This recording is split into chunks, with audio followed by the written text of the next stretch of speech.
Gipuzkoak hainbat ospakizunekin bizi du Karizuma lurralde osoan. Otoitzak, barne biltzeak eta Pazkoko prestakuntza espiritualak han eta hemen ospatuko dira.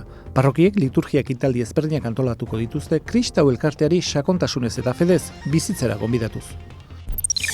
Irungo Junkaleko Andemari parrokiak esmalte bilduma erakusketa inauguratu zuen. Gurutze bideko egonaldiak irudikatzen dituzten 14 piezak 19. mende erdialdekoak dira eta pintatutako esmaltearen teknika zehatzarekin eginak daude.